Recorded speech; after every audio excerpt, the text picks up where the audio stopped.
Konno be eɓɓi be weddintinay en be waɗa candidature makko on, mi yeto on ɗo schéma on, mi yeto on ɗo technique on, mi yeto on ɗo stratégie on, e mana hilande nde ɓe waɗata en nden, no ɓe hodirta en non ha ɓe inna woni candidat ko ɗum yetoto en ɗo. Mi maƴina ɓe non ka ɓe woni ɗon ɓe anda ko ɓe jokki kon fop ino e sokeje meɗen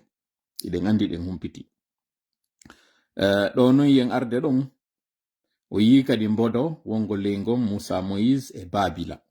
O yiɗo ande vudewoji Moussa Moïse wonɗe e jindude ɗin. Kono kadi hersi hore muɗum o seddi annabi Moussa mo initira on Moussa Moïse. A hersi hore maɗa. A hersi hande Babila. Babila est venu du côté, le bon côté de l'histoire. Toi, tu as été du bon côté de l'histoire pour finalement trébucher, chavirer vers le mauvais côté de l'histoire. Ton père policier, s'il était là où il est aujourd'hui, il ne doit pas être fier de toi, Moussa. Et c'est pas pour rien que le jour de ton anniversaire, c'est aussi le jour de son décès. En fait, ça, c'était un signal très fort pour toi, pour que tu saches que Dieu a fait en sorte que tu ne puisses pas avoir la paix. En tout cas, la paix du cœur. Parce qu'un jour d'anniversaire, supposé être un jour où on pourrait avoir de la joie,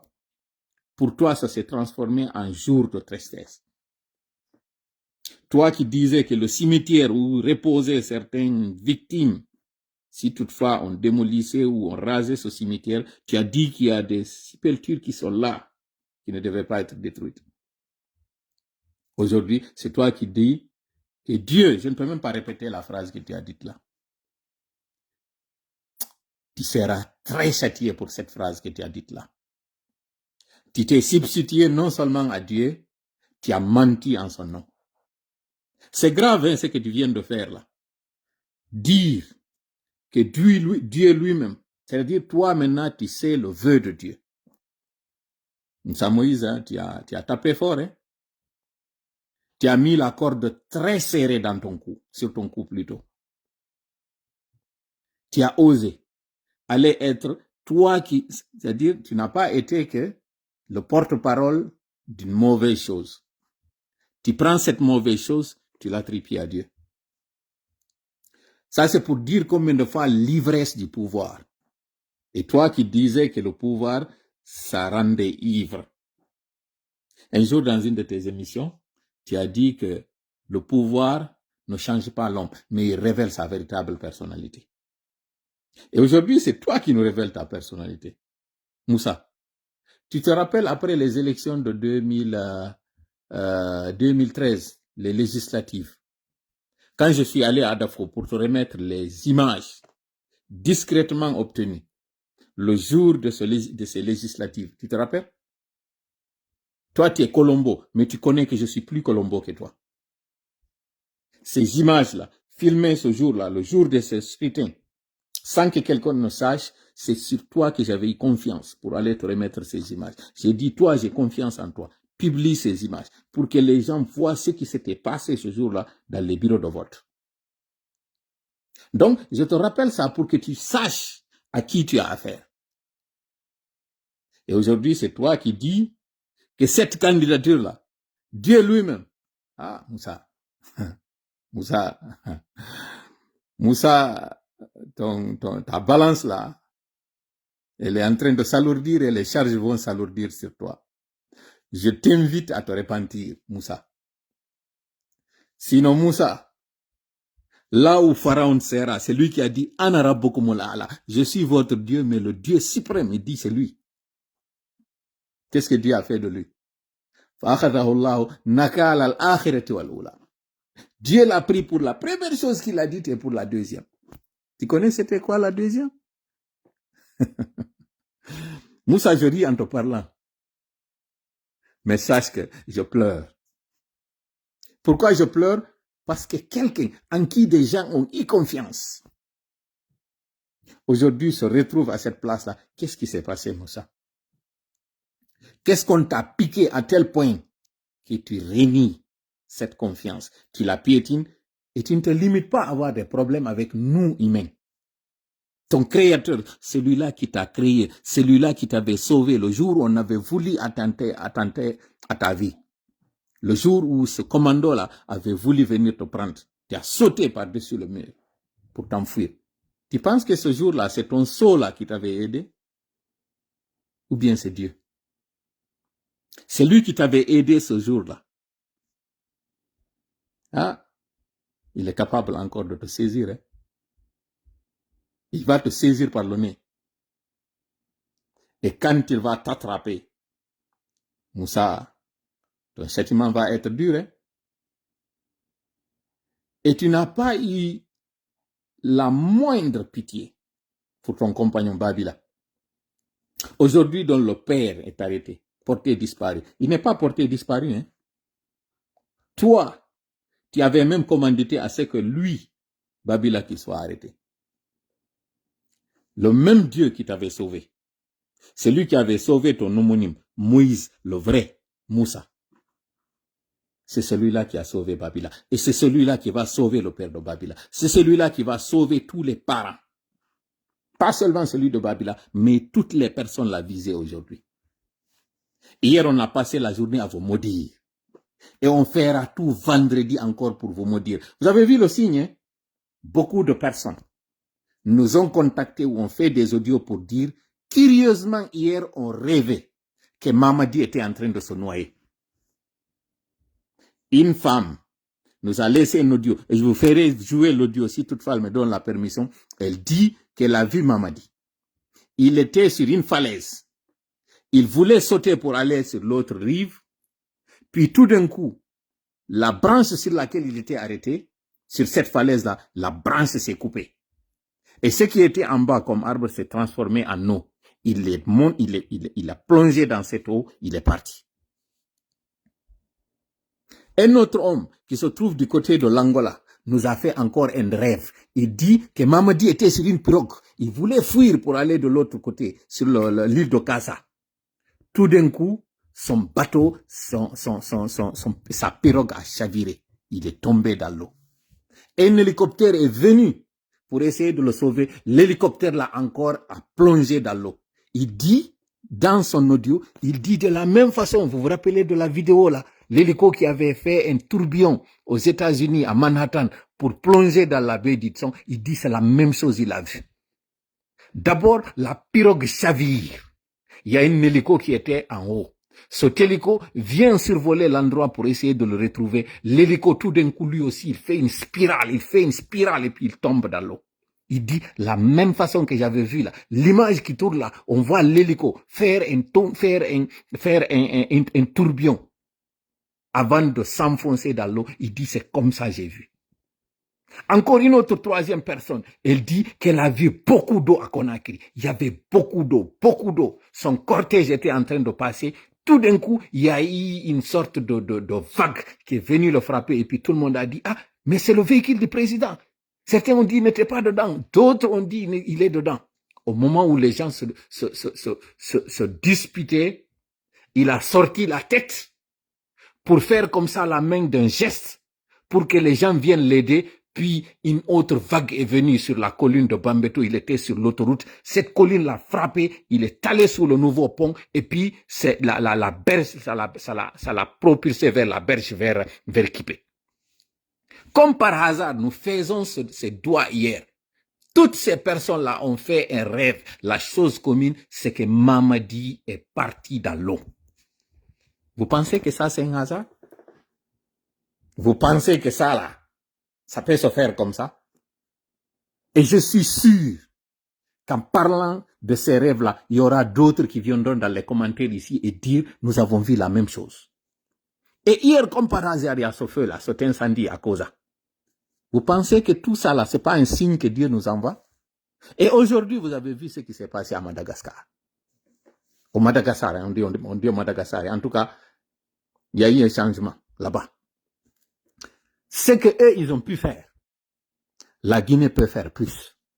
Et c'est là où nous allons commencer notre live. حضرتك أسعد مودون كتولي أعوذ بالله السميع العليم من الشيطان الرجيم بسم الله الرحمن الرحيم رب اشرح لي صدري ويسر لي أمري واحلل عقدة من لساني يفقهوا قولي ربنا علمنا ما ينفعنا وانفعنا بما علمتنا وزدنا علما نافعا واجعلنا للمتقين إماما. ويكاد الذين كفروا لا يزلقونك بأبصارهم لما سمعوا الذكر ويقولون إنه لمجنون وما هو إلا ذكر للعالمين وما رميت إذ رميت ولكن الله رمى بل نقذف بالحق على الباطل فيدمغه فإذا هو زاهق ولكم الويل مما تصفون وقل جاء الحق وزهق الباطل إن الباطل كان زهوقا ما جئتم به السحر إن الله سيبطله إن الله سيبطله إن الله سيبطله إن الله لا يصلح عمل المفسدين وما هم بضارين به من أحد إلا بإذن الله وما هم بضارين به من أحد إلا بإذن الله وما هم بضارين به من أحد إلا بإذن الله ولا يفلح الساحر حيث أتى فإن تولوا فقل حسبي الله لا إله إلا هو عليه توكلت وهو رب العرش العظيم إنا كفيناك المستهزئين إنا كفيناك المستهزئين إنا كفيناك المستهزئين والله يعصمك من الناس اللهم صل وسلم وبارك على نبينا محمد وعلى آله وأصحابه ومن تبعهم بإحسان إلى يوم الدين أما بعد hande ɗo ko asewe hawrituɗon 1 lewru sappaɓuru ndun hindu inde octobre e nder nde hitande guluje 2.25 fewndo ka tawata ɗo 21 on feƴƴiri minitaji 42 sengo konakiri ko e nder o sa'i ɗo ma ko e o sa'i ɗo wonɗen e tintodude hande kadi ɗo waɗen nde jonde meɗen ɗo nde tawata hande ɗo ko jogiɗen ko toɓɓe tati toɓɓere meɗen aranerɗen en yiltitoto e ko tawata ara en landino jamma on yoɓe waɗa landoɗen ko honto ɓe fewdiye ɗum kon ɗum kadi ɓe yi'i sabu woodi buy addanɓe en koyɗi muɗum woodi buy yeetiɓe en ko tawata kon hino nanditi ko ɓe hoyɗi kon sibi ɗon yewten non ko honno noon CNRD eɓɓiri waɗugol ko ɓe eɓɓi waɗugol ngol kon ɗum ɓe eɓɓi waɗugol ko honno kanko Mamadi o annoncirta candidature makko en tout cas yer ko humpitiɗen kon siwi ɗon yewten non fi ko waɗi kon Madagascar ka tawata fuɗɗori sama kala yehiri doy sukaɓe ɓen innaɓe wo ko génération Gen Z kon ɗum ɓe waɗi Madagascar kono tawiri kanko Ange Rajwell o seki o waɗi mukkal ko tawata kon ko ɗum habbi kañum Macron ko ɗum habbi kañum kadi Mamadi ko ɗum habbi kala ɓe dundarankeɓe wawɓe non ko ɗe ɗo woni toɓɓe tati ɗi jogiɗen ni e yewtay non kañum kadi ka kuntoye toɓɓe ko feƴƴi kon yontere hande New York Alaji Sello waɗi yewtere nde yewtere ɗon ko honɗum non suuteten e mayre e ko Alaji Sello yewti ɗon kon yuɓɓidiren ɗen non e yimɓe wonɓe yaltude waɗa réaction ji wiya alliance waɗi entre RPG et UFDG ene hande ɗo RPG no woodi ene hande ɗo UFDG no woodi ene si tawi ɗiɗo ɗi woodi ma ɗi ala alliance windama hakkunde ɓe ɗiɗo si tawi alliance windama hakkunde ɓe ɗo ɗiɗo kon ɗum woni on alliance kon ɗum winda e makko kon ɗum inna on alliance waɗi on alliance mo tawata woɓɓe nisi o waɗi Alaji Sellu yaaɓi fureji yimɓe ɓen Alaji Sellu décourage woɓɓe Alaji Sellu ɓen innaɓe ɗon décourage woɓɓe sabu alpha ko kañum wonno warde hande ɗo non Alaji Sellu nodda alpha ko to muɗum alpha le Alaji Sellu ko ɓe gore komboye maɓɓe heccoya si Alaji Sellu wi ino yewtudude on fewndo wiyanno Alaji Sellu ino yewtude nun e Mamadi Doumbouya fewndo wiyanno yimɓe ɓen no faala e Alaji Sellu humpodira e Mamadi Doumbouya par ce que wo jaka le pouvoir so négocie hande ɗo non si innama Alaji Sellu no yewtudude e kañum Alpha Condé on jaɓi Alpha Condé yo Alaji Sellu yewtidu e Mamadi Doumbouya kono ɓeɗo ɓe jaɓaade Alaji Sellu yewtidu e kañum Alpha Condé kon ɗum taskotoɗen ɗon woodi kadi goɗɗo winduɗo lettre de démission ene no juhi on kon ɗo windi lettre de démission o wi nder ton o lamitori ko parce que Alaji Sellu waɗi ma ɗum parti on waɗi konko tawata haray kamɓe ɓe yiɗaali ma ɓe faamaali waɗen non ɗon posum yiltotoɗen non e live mo mi waɗuno kami wiwno woɓɓe hakke ma ko tawata fi parti on yalti e maɓɓe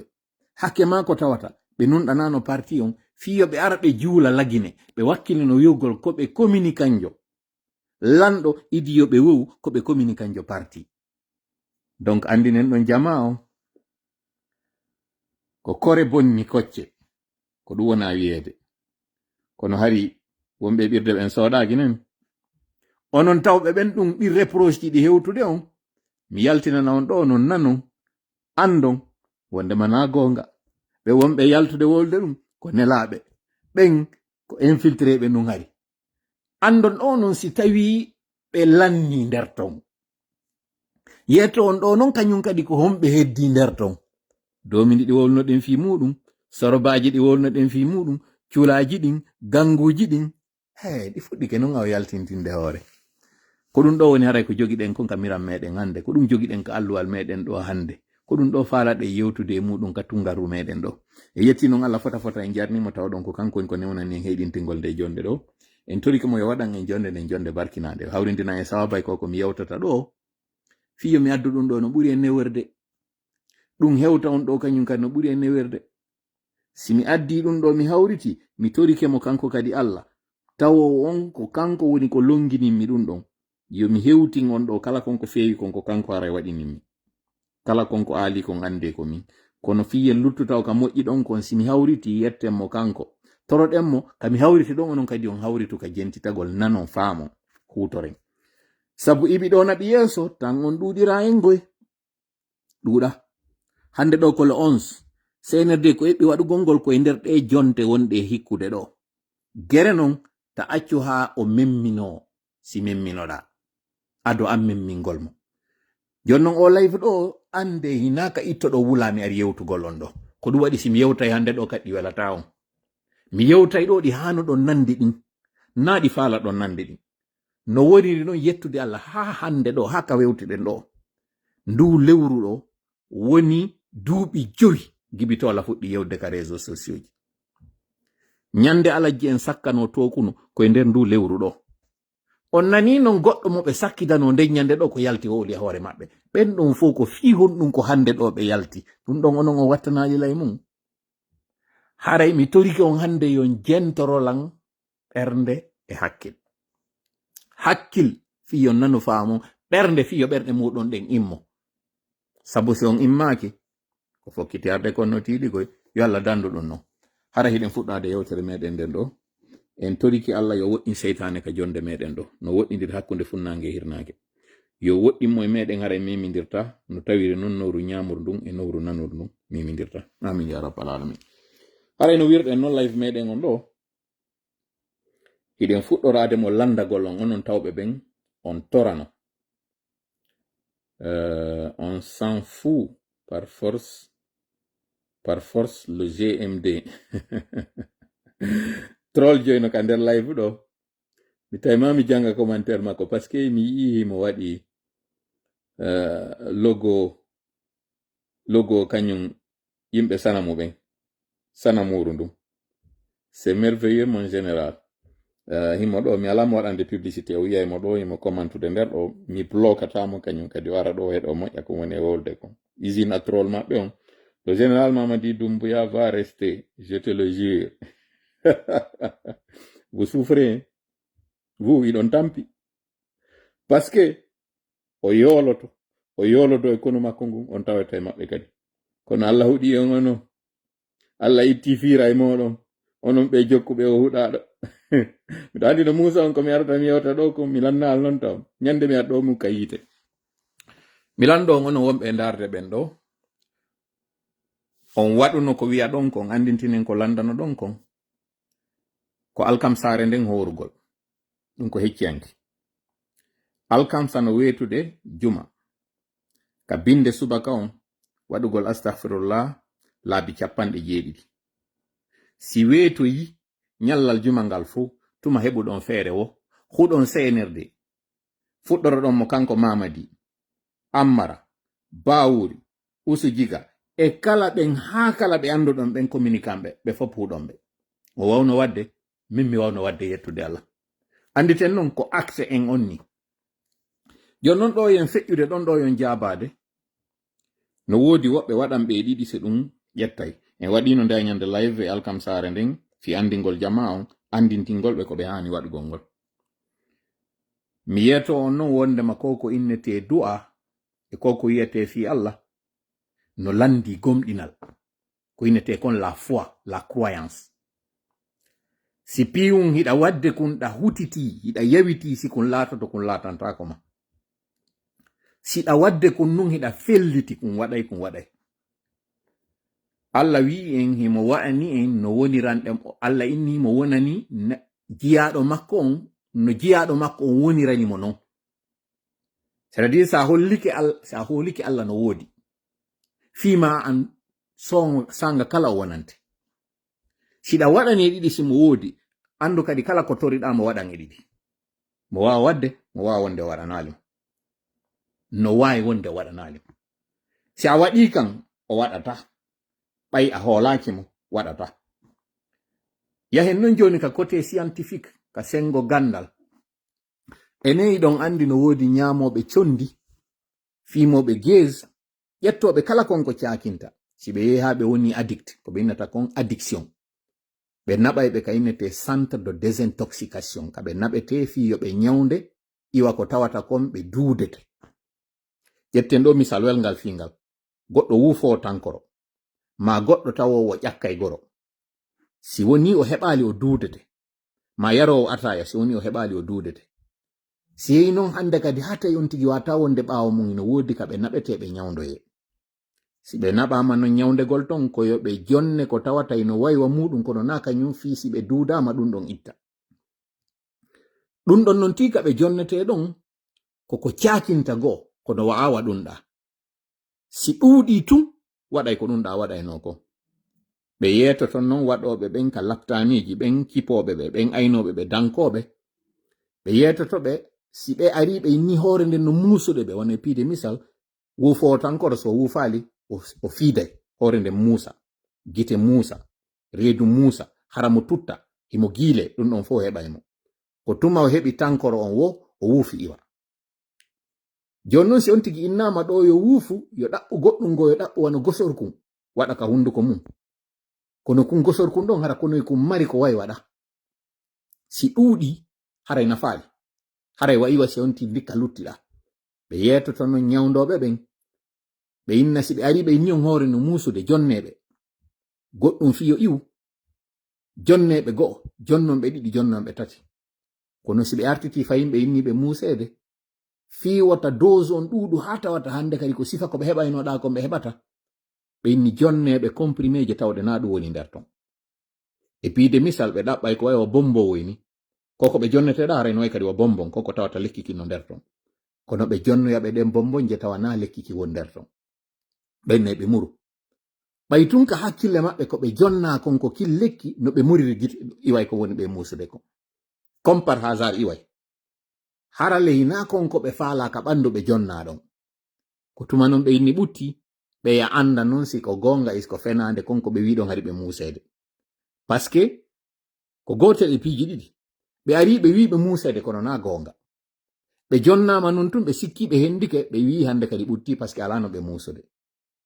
hari ɓe musede kono ɓaynayo ɓe jonne ha ɗum ɗo wona hande kadi ko battini maɓɓe sifa ko on drogue mo ɓe ƴettayno ɗon ɓe jonne tum ɓay tun kaka hakkide zuwata wona hande kadi ɓe holike e wi ko non wayi kañum kadi fi du'agol si a hoolike ko gonga ko duyiɗa kon battinay médecin ɓe ɓen ko ɗum ɓe innata ko effet ko placebo mi sikke ko non ɓe innata on effet ɗon tuma ƴettuɗa lekki kin hooliɗa ki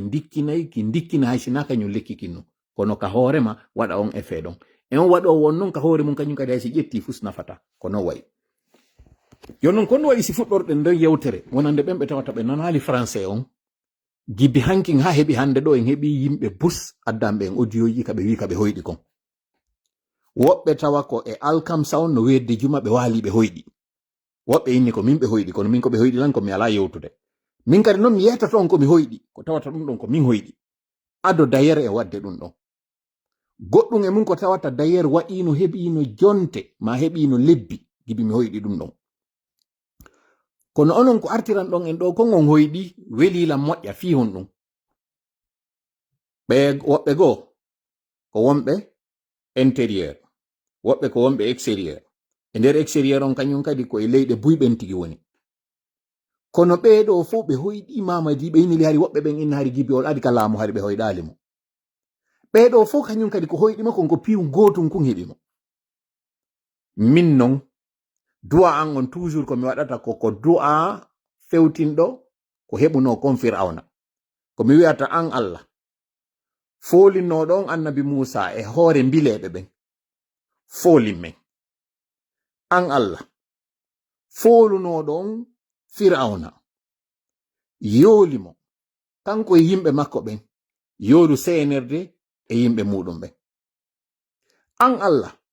sortunoɗon bani Israila e tampereji Fir'auna ɗin sortu men guineyenɓe ɓen e tampere senerde ko ni moni e waɗirde du'a o alhamdulillahi rabbil alamina kañum kadi ka yewtere mi wowluno fi yoolagol ɓeɗo kañum kadi tato non ko ɓe addi kon ɓe wi ɓe hoyɗi yoolagol hino nder ton woɓɓe go hoyɗi wo senerde hino e hoore falo himo faala wo lumpitude e ngon falo himo dari e calum kungo dari muɗum kun heli leɗɗe ɗe ɓe renuno leyɗen wo tawi hino wawi wa fello ngon damdi mali wiyeton koyɗo ngolno ngo woniri non wo hino wawi wa damdi mali hiɓe reni gaɗa on himo dari gani hiɗen andi noon mono dali damdi mali ayiyay leɗɗe ley haraɗa dari e seere wo ari o dari ɗon e calum juuti tukun tawi damdi mali on woɗɗako yo diwtun o hewtoya ton salnundu o dari e muɗum nundu heli ɓayndu heli leɗɗe wonnoɗe leyɗen pitaje wonnoɗe leyɗen wonti ndiyam o yani ka nder ndiyam ton o yooli ɓeɗo hoyɗi ɗum woɓɓe goo kadi wonɓe Angola ɓe ɗari ko sonnaɓe woɓɓe goo kañum kadi Angola ɓe hoyɗi ɓe inni ɓe yimo kanko Mamadi himo uno e nder ndiyam ɓayo uni kaka nder ndiyam hélicoptère mi sikkide ko ɓen ɗon ɓe inni de woɓɓe hoyɗimo himo fi lumbugol kaasa himo e lansu o fuɗɗi yawde lumbitugol wo yaha kaasa parce que woɓe inni wo ataka ka palle o inni yo lumbitu non o yaha kaasa laakun kun o woni e muɗum kun wayliti o ukki ka nder ndiyam ɓay o ukki ka nder ndiyam hélicoptère wal wahid no surveille ɓay ngal yiya unike ngal ayiwo ngal wongi hoore ɗon fino ɓe ndara no ɓe ƴawnira mo kangal kañum kadi ko wayi wa hendu wo wippingal ngal fuɗɗi yilonirgol ngal yilodir ha ngal uni ɓeɗo noon ɓe inni wo ko ɓe yika koyɗol ngol ko kun hélicoptère iɗon andite sayi ɗo famille espagnol ɓe arnono wadde tourisme Manhattan hélicoptère maɓɓe kun waɗi accident kun yiidi ha kun uni ka leydi wo kono ɓe yirno non ka ɗuma ɗon ko non kañum kadi ɓe yiri o hélicoptère wanga ngal yilodir ha ngal uni ka nder ndiyam non seulement o yani kanko Mamadi ka nder ndiyam o loƴƴike arnoɓe wallugol maɓɓen kañum kadi ɓe ari ɓe loƴƴi ça c'était très bien woɓɓe goo kañum kadi ɓe inni woɓe yimo cortège on hino feƴƴude ka autoroute ka prince wa ko waywa walawalari ari waɗi tappi cortège makko on pum woɓe inni ko otowal makko ni mo ka nder cortège ɗo woɓe inni o ala nder ton ka woni e wowlde ɗum ɗon wo o yaltintini hoore nde yimɓe ɓe yimo o yaltini jungo ngon fi yo ɓe wallumo ka innata o towni jungo ngon ɗon fi yo walle tawi ko tellen bambeto binde ka pon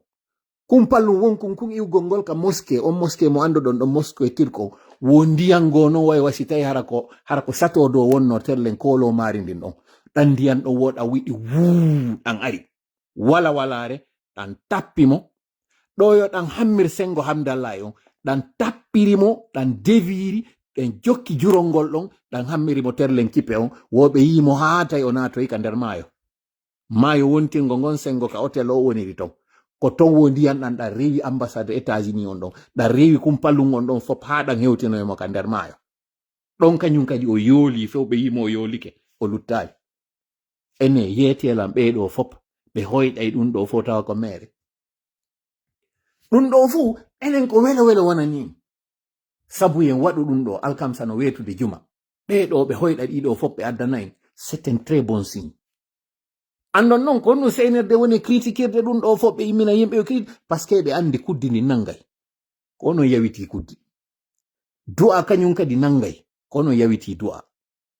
so falano yiide mo konto ɗiɗo battinta yiyemo kuddi rewi muɗum yiyon noon ndin kuddi kon ɗum yaltinanoytamo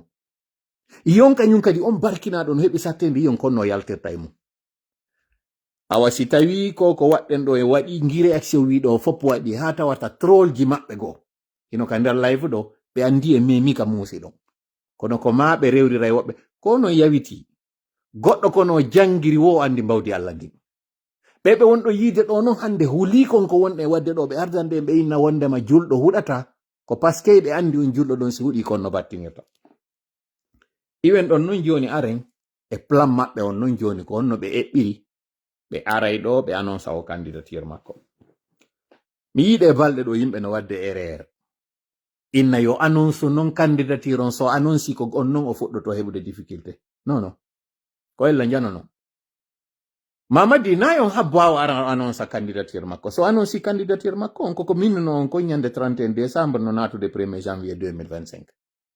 nange ngenge fuɗira he fuɗnange ke mutira hirnange bimbi weta ya huɓɓina e motoru ma mo oto huɓɓina e oto muɗum yawon ka golle jam walo tallo rien absolument rien fuy waɗata rien absolument siko ɗum ɗon habbi ɗon senerde no andi ɗo alaji sellu ko on ɗum joɗodi hino andi alpha seeɗa de ko on ɗum joɗodi heɓe andi ɗo mo kala ko on no joɗodi donc ɗum ɗenƴinaɓe few ko on ɗum retandinimo ɗo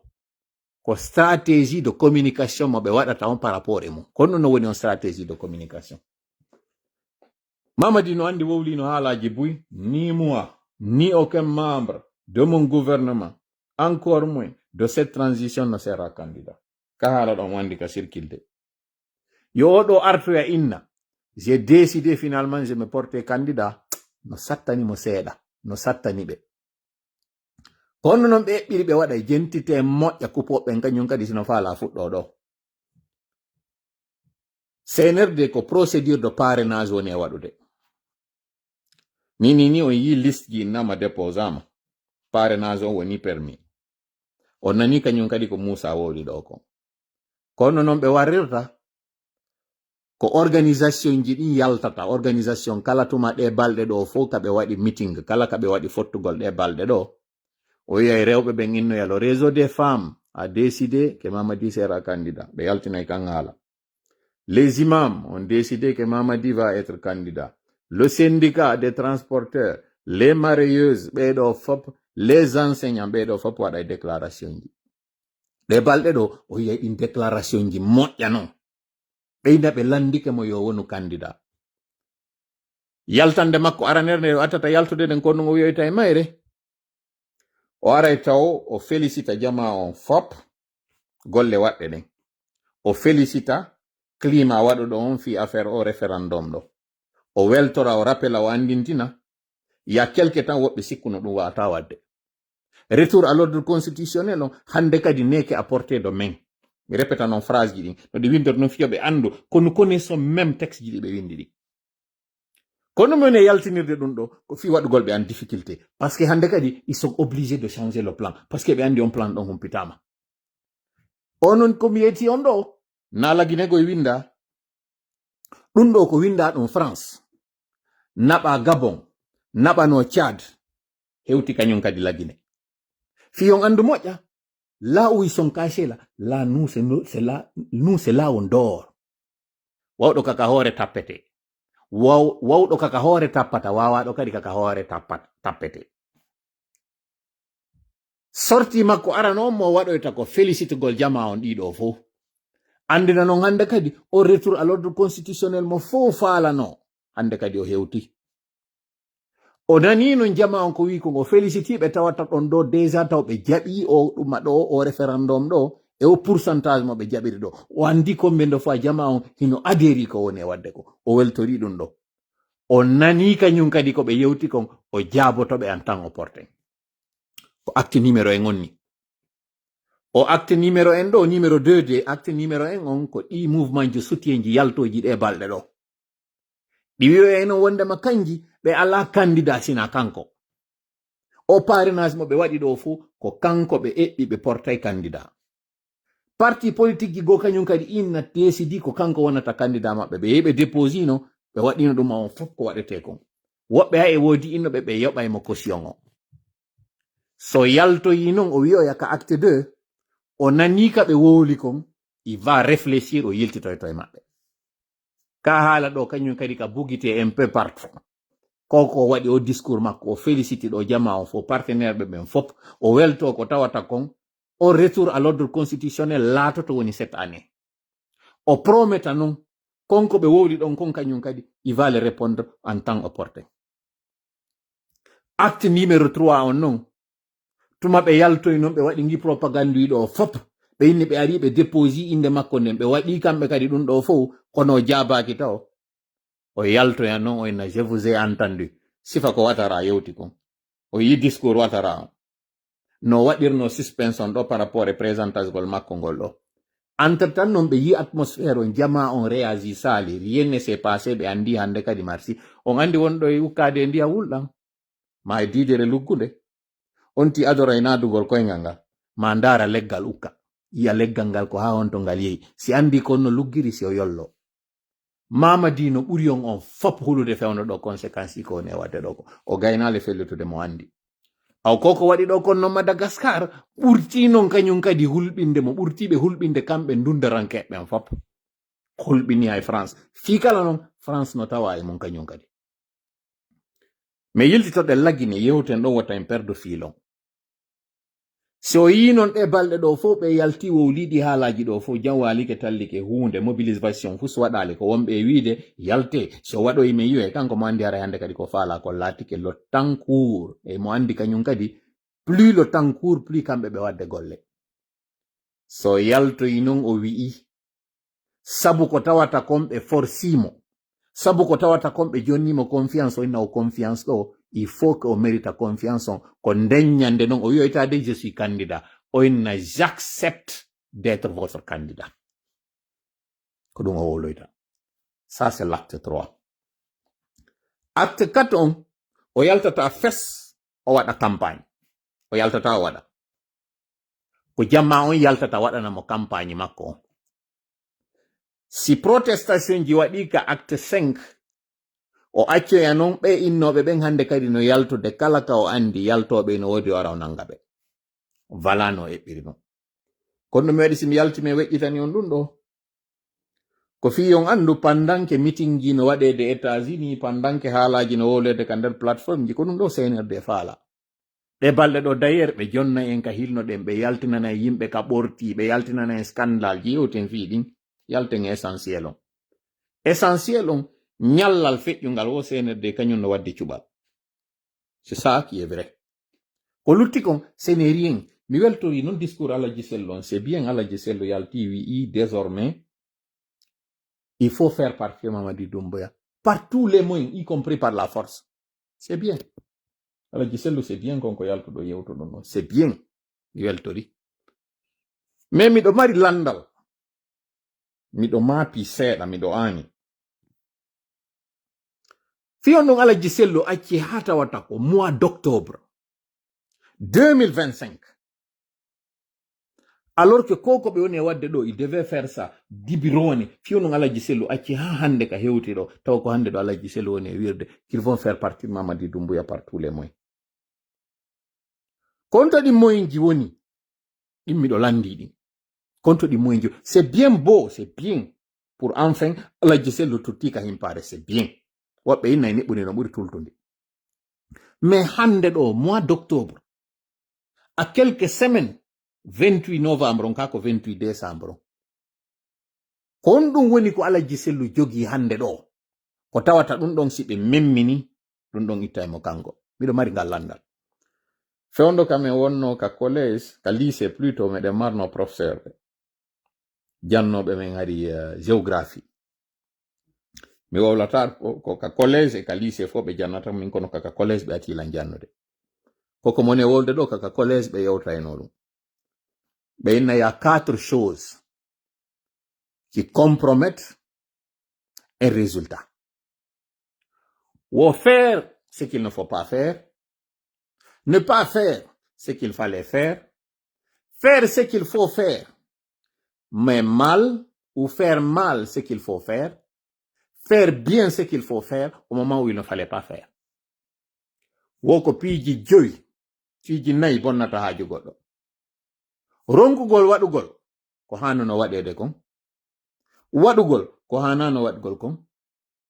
waɗugol ko hani waɗgol kon kono no hanira non c'est à dire on tigi waɗa hara moƴƴinali waɗugol ngol kono hara moƴƴinali ko waɗi kon moƴƴingol ngol ko waɗi kon kono e saayi mo tawata na fewno ɗo wonno wadde yalli ko ado ma ko ɓaawo miɗo huli ɗo wata taw hara UFDG Alaji Sello hiɓe o moyen tati e ɗiɗo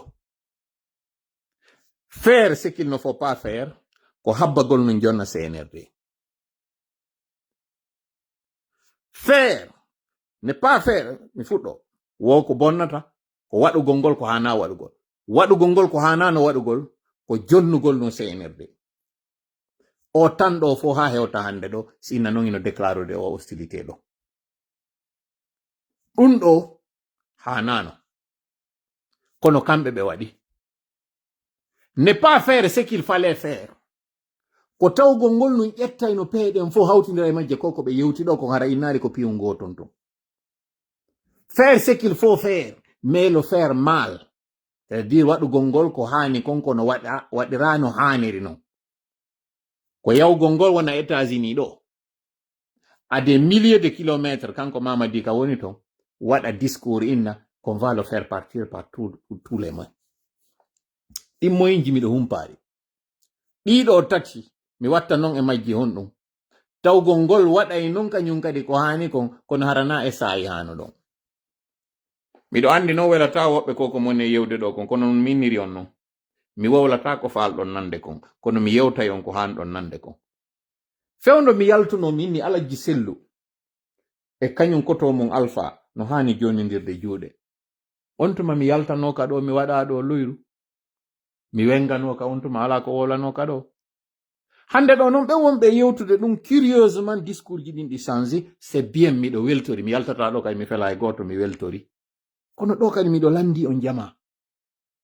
fi hon ɗum ko ma leydi ndin e kammum duɗɗidira taw si wawen andude ko hanɗe wadde kon fi hon ɗum awa hino teddungal mon ɗo jama ɓe woɓe wonɓe yaltude ɗo nanga wiugol Alaji Sellu a très mal fait. Alaji Sellu ko ɗum ɗo hanuno waɗugol gibineɓi fi hon ɗum. Mi yetike a règle numéro 1 ou 2 e ngo cippiro meɗen ɗo ɓawten fawade Allah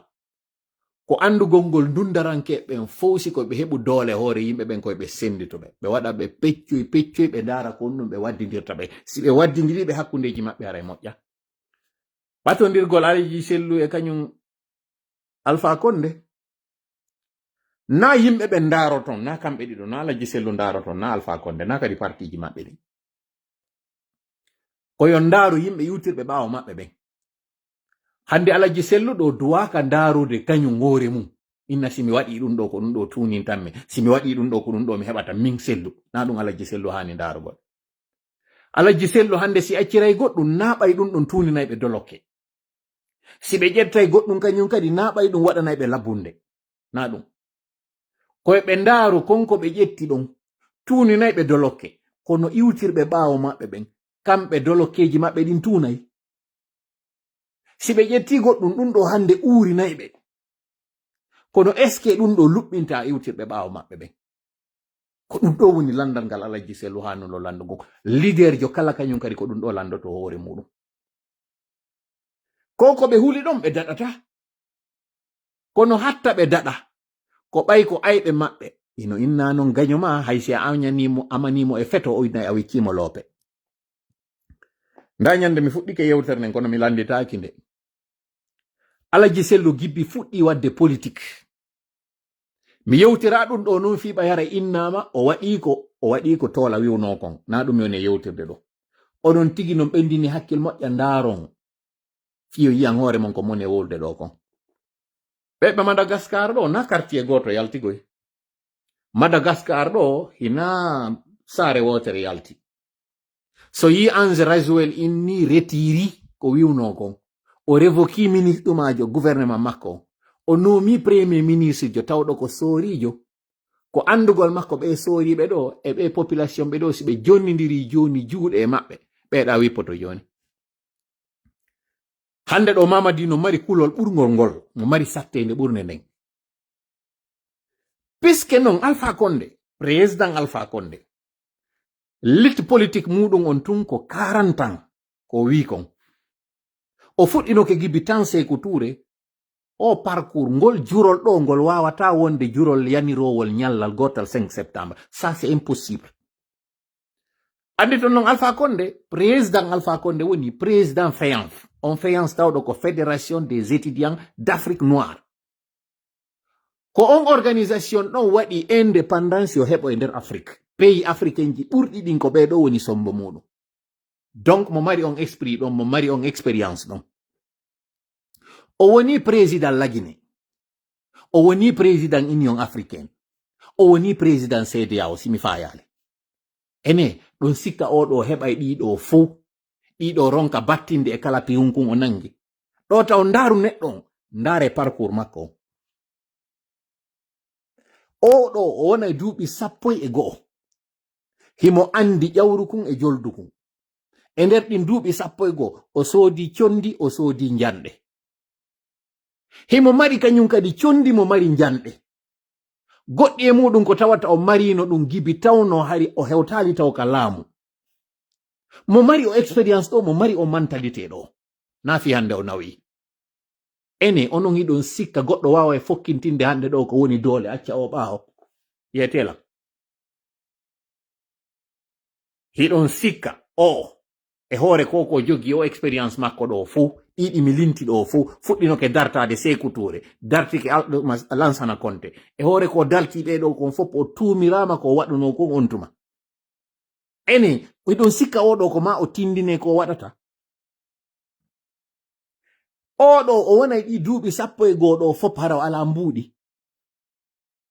Ene o wonay ɗi duuɓi ɗo fof kanko hara gibi o fuɗɗi o lit makko ko paykun ko ɗum ɗo tun o andi. Wala ɓiɗɗo mo mapuri, wala ɓeygu mo mapuri. Ene hiɗon tañƴini oɗo ɗi relation makko fo à l'extérieur. Si heɓete ɗo hande nokkure nde tawata koye mayre wonete ko waɗi wo fokkintinire ɗon. Hiɗon tañƴini oɗo goɗɗo wawa e wattirde o ɓaawo. Ɗo mi yewtiray on tu woni taw hakkil. Fi yon yiw andon oɗo mi yiɗi mi añi. Onon yiɗu ɗon añu ɗon oɗo wataka wattirade ɓaawo. So nani Essa e Amadou Tamaro Camara wonɗon kakaso inni le RPG est tellement gros qu'on ne peut pas le mettre de côté. Ko yimɓe ɓen on no yewde fimu kono ko mawɗo on o faandi. Mi haɗa waɗon mi arta non joni Alaji Sellu. Alaji Sellu ɗo no mari popularité few. Alaji Sellu hay si a addi ɓe berɗe mayɓe ɓe immoto yalta immo. Ɓe kellana ɓe, ɓe waɗana ɓe bende fuul. Ko ɗum ɗo kadi Alaji Sellu yiɗi. Ɗum ɗo kadi ɓe wawi ɗum ɗo moƴƴa. Hiɓe mari ɓernde, ɓe mari expérience. Le seul ministre golluɗo jonna projet, tawɗon projet on ko financement occidental. Projet on exécuta haalande mbuuɗi ɗin heddi, na de wiyeɗi lanni yo avena waɗe. Mbuuɗi yo extra kal lande, yo mbuuɗi go lande. Mbuuɗi heddi, ɗin mbuuɗi ɓe huniɗi ɓe addi ɓe jonni ɓen tawno ɓe jonniɓe. Donc siko sango ka intégrité wiyogol ngol ka nunɗal ɓeɗo no andira ɗum. Eneyi ɗon sikka ɓeɗo pendant 11 ans ko ɓe waɗi konka gouvernement. Et pendant 11 ans ka ɓe waɗi konka opposition. 22 ans goɗɗo no e politique. Ɗon sikka Alaji Sellu ɗo kañum kadi heɓali relation ji, heɓali expérience, heɓali base solide. Si hara hande ɗo padre fokkintidi goɗɗum e hoore ɗiɗi o mari ɗo fop. Fi hon ɗum padre hino desidi kañum kadi wata wadde goɗɗum tawna Alaji Sellu. Donc en andi jaka IFDG kañum kadi Alaji Sellu e militant mum kañum kadi ko huyre janɗunde nde tawata nde watake wattirede ɓaawo. Hiɗon tañƴini hande ɗo padre fokkintini ɗo ko fokkintini ɗo kon fo. Ɗon sikka hande ɗo padre wawa yiltitade ka laamu hara hande ɗo waɗu ko waɗi o ara o itta ɗo kañum Mamadi. Ɗon sikka o wawa joɗade ngu laamu ɗo ɓawte o dartede ɗi duuɓi ɗo fop o yi o wawata naɓude ndi leydi ɓeɗo tawaka. Ɗon sikka oɗo hande wawa e artude o jooɗo hara en tawaka. Absolument jaaba wongol ko wonde ma gasata. Ɓeɗo ɗiɗo no goto wata wadde goɗɗum ɓaawo goɗɗo. Ko ɗo non fotini murandum parce que Allah kafiɓe hande kadi ɓeɗo ɗiɗo ɓe tawno hankin hari ɓe fondi goto e maɓɓe accanta oya. Allah ka ñeñƴal makko, ka mbawdi makko, ka honto ka yurmede makko. Ɓeɗo hankin ko ɓe wonno poɗodirde, ɓe poɗodiri ɗon goɗɗo ari tawi ɓe ɗon sorti goɗɗum juuɗe maɓɓe kañum dogidi e mo yehi joɗo yiɗa. O fondi non si o jaɓuno tun o yeyiɗa o inna o are sende ngara no gasa. En famotirayno e makko. Kono desidi ɓeɗo ɗiɗo fi maɓɓe yewtetaki woni few. Hande kadi ko ɓe waɗɗo kon fo oɗa duuɓi 40 ɗin ka komba. oɗa duuɓi capanɗe duuɓi capanɗe nayi e ɗiɗi duuɓi noga e goɗɗum ka politique oɗa duuɓi capanɗe nayi e goɗɗum kañum kadi ka politique fof capanɗe joyi sa hawtidiri ɓeeɗo ɗiɗo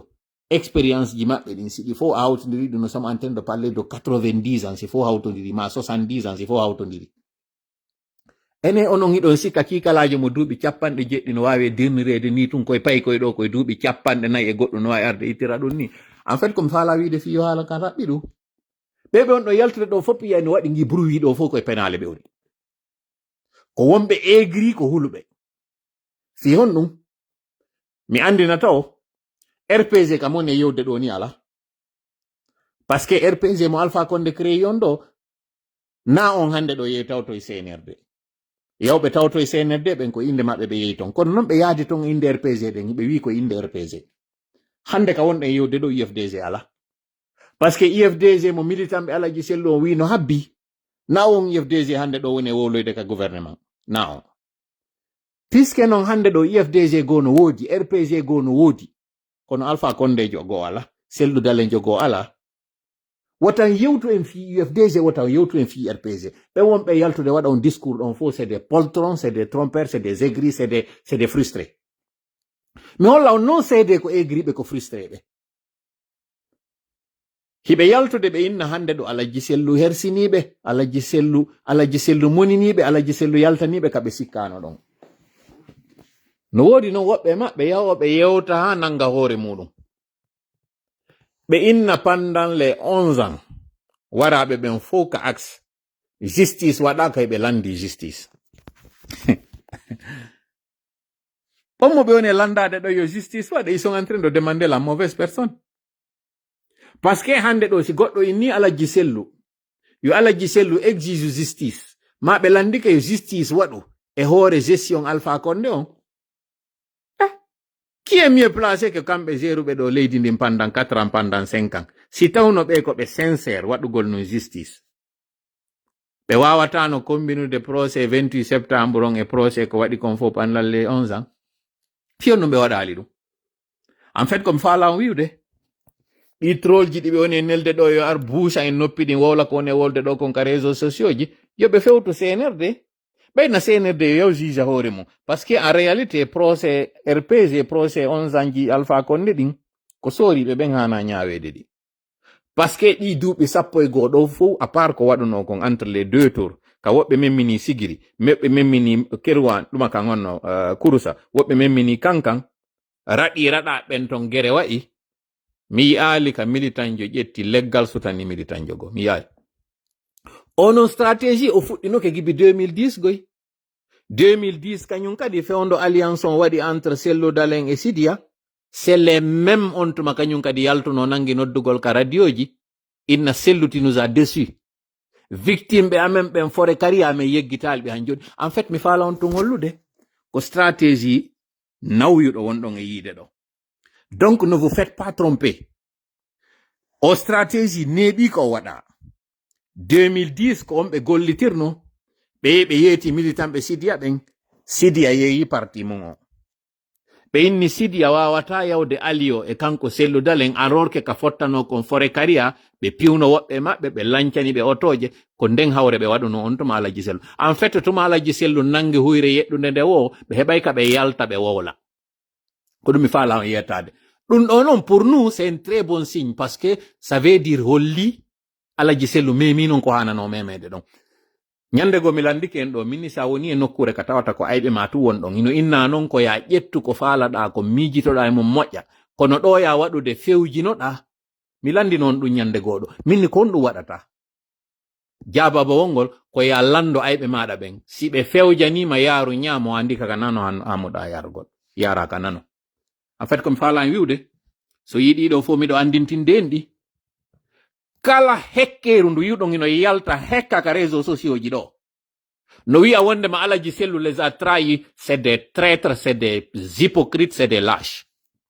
Alaji Sellu na ande fuɗɗi ƴettude des bonnes décisions babbi ɗin ara ka réseau ara ka daw ka bureau ji nder ton nanga wigol Alaji Sellu son ƴetti on décision c'est mauvais ɓe famina wondema ko on décision ton bonnanta Alaji Sellu mi yiɗitano en ɗo 2010 fewndo Alaji Sellu immi yehi Wagadugu waɗugol alliance on kamɓe e Moussa Dadis. C'était la bonne chose à faire. Mais comme nous on a faire ce qu'il fallait faire, mais au moment il ne fallait pas faire. Alaji Sellu ko 2010 hanono wadde ɗum. Papa Kule ɓay ari tawi ɓe inni ɗo yo aliyo e ɓawo goɗɗo faala andude taw kon ɗum woni sor Moussa Dadis on ka woni Wagadugu. Alaji Sellu kon ɗum jaabino 28 septembre on e entre les mains de la justice. Kamɓe ɓe ala ka ɓe kipa ɗon. ɓay o yehi o tawoyi padre o wi ko ɗum ɗon o faala. Padre wiwno moyno ka jungo ma ñaamo. Il ne sera pas du tout jugé. D'ailleurs, wonɓe ɓen ka CNRD mi ƴetta e woɓɓe maɓɓe mi nooma. Contre ma nomuno Cegboro, contre ma nomuno Claude Pivi, contre ma nomunoɓe o nomunoɓen fof. Si Alaji Sellu waɗuno konko ɓe waɗno ɗon 2010. Non seulement ɓe hendotono foore on, ɓe hawtidira ɗon e ko tawata kon sidi a tawtiɓe ɗon hande kadi harino c'est fini. Ɓe feƴƴayno few. Kono malheureusement Alaji Sellu il prend toujours la bonne décision mais au mauvais moment. Il retarde. Malheureusement. Comme on est wawlide ɗon mi yeti ko mi falaka wolde fi Alaji Sellu. Mais puisque il faut, parce que ko fewti en kon ɗo ne se résume pas Alaji Sellu. Si en tewtiki Alaji Sellu, en tewtiki ko Alaji Sellu woni wadde kon, en yata e nokku. Puisque non, bimbi ñande 28 novembre ɗo, ma 28 décembre ɗo, ko waɗoyta wo juuroyto en juuroyto e moɗon juuroyto e Alaji Sellu tawi accir Alaji Sellu ndu muradu ɗo. Il faut en fop immoɗen. Fewndo mi yono 2020, nous sommes tous des selludalen, han joni on vidéo no wodi. Je sais de quoi j'étais en train de parler.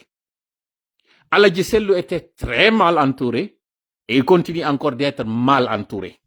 Voilà pourquoi décision ji moƴƴi ɗin fof si ɗi fokkiti si ɗi sakkaka o koye ɗi critiqué. Comme j'ai dit encore une fois, ko stratégie tawɗo ko rodaɗo moƴƴa non, igginaɗo moƴƴa non, ɓowrina moƴƴa. 2010 ko ɗum ɓe waɗano Alaji Sellu. 2015 ko ɗum ɓe waɗi Alaji Sellu. 2020 ko ɗum ɓe waɗi Alaji Sellu. Tuma yuɗon ɓe fewjani Alaji Sellu ɓe na mayi seke ɓe andi ɓe gayni wadde hande kadi gantayru maɓɓe ndu. Ko mone wolirde ɗum ɗo mi humpitike kino ɓendinede fewndo ɗo wiwgol sonna Alaji Sellu ko ɗum woni Hajji Halimatu ɓay kamɓe ɓe wawi natude lagine ɓe yalta que yo kamɓe yo ɓe dépose candidature indépendante. Jusqu'ici miɗo toleri on Alaji mi yaltali mi yenni on ɗo mi yennali e goto kañum kadi e moɗon ton par ce que yetagol goɗɗo gonga ko hoyre goy. Kono ñande waɗuɗon ɗum Alaji Sellu e onon UFDG mi wallinay to gere on kadi no mi wallinirnomo non kañum kadi fewndo ka nangodiranoɗo fewndo commune kamɓe moɗon ɓe wonno yaltude atta kammi j'ai bien fait on tuma komi yaltuno ko on tuma parce que comme prévenno kon ko ɗo yaltoy en fait komi falno hollude jama on wonɓe sakkade en ɓen ko ɓe wondo ɗon. Heureusement pour nous et malheureusement pour vous ɓe yaltini on tuma fewndo tawno CNRD no remude ɓe yalti ɓe waɗi ngesa maɓɓe ɓan on deññande toola on feri kelanɗe feri ɗon ɗen ɗo fop on sakkitori kañum kadi artoyde ɗon. Pourquoi onon ko neɗɗo on wonɗon attaquude na ideji neɗɗo on pourquoi awɗo kañum kadi noon no mi wallinirno on tuma cippiro ngo wonnoɓe arde ɓe wiya na IFDG hanoɗa attaquegol ko RP ko ɗuma ko CNRD mi walliniray noon kañum kadi fi affaire CNRD on mi yeggitay CNRD no wadden ko ne wadde ko mi yiltitoto mi kombata on noon mi naata noon hande kañum kadi e lince woɓɓe e moɗon mi yeto on ɗum ɗo c'est pas une menace parce que mi ndaari mi tawi en fop e yiiɗo en ndaari en tawi UFDG ala ƴoƴude parce que innugol ɗo ɗon fokkiti ɗo élection présidentielle onon e makko kanko CNRD ko yawgol blanchisa laɓɓinana ɓe jonna ɓe gonga e hoore ko ɓe waɗi ɗon ko mi wowla ɗum ɗo jama lagine on fop nana on idée mo wonɗon e yewtude ton gundo wondema yo Hajji Halimatu dépose candidature indépendante et que on yawye onon iɗon hooli vous allez avoir la vérité des urnes on accitirtaɓe hoore maɓɓe mi fewta jama on ɗo fop mobilise ɗon ko billahi si Alaji Sellu waɗi ɗum ennemi men numéro 1 en andi hande kadi confirmi wondema Alaji Sellu est une top c'est un collaborateur du CNRD c'est un collaborateur du système mi wowla ɗum ɗo mi hoosa ton on kañum kadi mi fiifo ɗo on fop nanon Mamadou Sellu Dalen Diallo Hajji Halimatu Dalen Diallo onon ɗo ɗiɗo si on jooɗike on yewti ton no sereske wonɗo wo hay siko Abdoulaye Bas on fala wonɗo wo présenté mo ko billahi si on présenti candidat jo mo CNRD yara ɗo on confirmanima en ko wondema vous êtes un collaborateur kono walli wallitade CNRD ɗum ɗo andon ɗum ɗo taw fop jama on kadi anda ko on plan hande ɗo wona yewtede fi muɗum ça veut dire que ko wonɗo wolde kon na gonga wonɗo wiwgol wonde may faut le partir même par la force ngal dambugal ɗon uddengal hande ɗo priorité men on fop règle numéro 1 ɓayɗon hooriɗon mari militant ko noddugol ɓen militant e koko moni e sutade ɗo arigol ka lannugol live ɗon ɗo préparo ɗon ɗum ɗo wona mo kala ka woniri ɗon pré e hoori ɗum ɗon parce que fanni mantiɗon waɗi onon ko kartal addata on e laamu on holli han joni on yaggali on jangali on famali mi yalti mi furniti ɗum ɗo nda ñande mi ɓari ndike andingol ngol mi humpitike ɗin option ji tati ɗi jogi ɗon ɗon kanko Ablaye Ba Hadja Halimatu et tammo mi alamo wolde ɗo parce que je respecte la personne pour le moment et c'est pas une personne très connue woɓɓe woli inni Fodé Oussou donc andi o reseti jon non konko on ɗo e waɗde ɗum vous êtes en train de vous compromettre on non mo tawata ɗon o jeeyaɗo e leñol goo mo tawata kanko tigi o déclini o inni o faalaka wadde ɗum ɗon sabu ɗum ɗon haɗi mi yalta mi wola ɗo inde makko nden ko ɗum haɗi mi wola inde makko nde les trois nolla qui ont circulé koko eɓɓugol wadde ɗo vous êtes en train de vous faire harakil ko ndi kañum kadi waɗirɗon geste mo tawata ko on jonni CNRD tan ha ɓe hewti ɗo ka jaɓuno ɗon ɗo yewgol tawe o dialogue maɓɓe e o koko ɓe yinni ɗo wo ko yo waɗu à jour ko ni kañum kadi waɗuɗon men ɗo ha hewtoɗen hande ka wonɗen ɗo jama on fop yo prépare o anda ko ɗum ɗo wona yewtede fu il n'en est pas question ɗum ɗo arten noon joni e yewtere nden ko moni e wiide en kon ɗo ko hannuɗe wadde ko nayen accu ha hewtoya konko mi yeeti en ɗo kon fof gere si a andi an e goɗɗo on jusodirta ta habbo ha waɗa ado an waɗugol kono non wonɗen adorde ɗum ɗon hande ɗo discours alaji sellu on ko haani kono yetoro jama on mo kala ka woniri hande ɗo prépare ɗen suɓoɗen ñallal e yi ko waɗi kon ka o site konno ko site minière vidéo ji circulɗen ɗo ka jama on ari sunni camion je ɓen ɓurɓe ɓen iɗen andi ko militant ɓe RPG ɓurɓe ɓen ɓe waɗuɓe ɗum ɓen en tout cas nokkure ka waɗi ton ko nokkure nde tawata ko bastion RPG sifa ɓe non ina ɗuuɗi koye wonɓe ton tawɓe ino ñoññinni no habbi ɗum ɗo ɓe ɗuuɗi wurin son jentitike description militaire jo ɗumajo kan agent jo maintien d'ordre wonnoɗo e film de on ko inni wo c'est des communautés qui ont quitté la brousse ɓe yimmi ɓe ari on andago e ko on ɗum fewndi ni on faama mi faalaka noon kañum kadi on faamo fo ni sooriɓe ino prépari no habbi ko ɓe habbi wo ko fever men on ko yiwɗon waɗi ɗo kon Madagascar ko lagine ɗum hanuno waɗugol nda ñande so yimi attaque France tuma fokkiti wo ko France woni moye alerte de wiyamo hunde kaari no fokkiti nda ñande ka élection ji maɓɓe ko ɓe waɗi ɗo mascarade maɓɓe ɗo kaɓe inni ko référendum woɓɓe hari no gayni hebilade mi andina on noon ni taw alaji yaltuɗi ɗi naaɗi fof goye hooti ɓe équipe no nden ñande yimɓe ɓe yalti na fo ɓe artidi ko ɓe jonnano kon fo artali na kadi yaltunoɓen fo arti ɓe jonnuno alaji ɗin naɓe fo arti ɗin ɗon non alaji ɗi tawata ɗi artali ɗi tawtodiri e alaji go kañum kadi yaltinanoɗi tawtodiri alaji go kañum kadi maranoɗi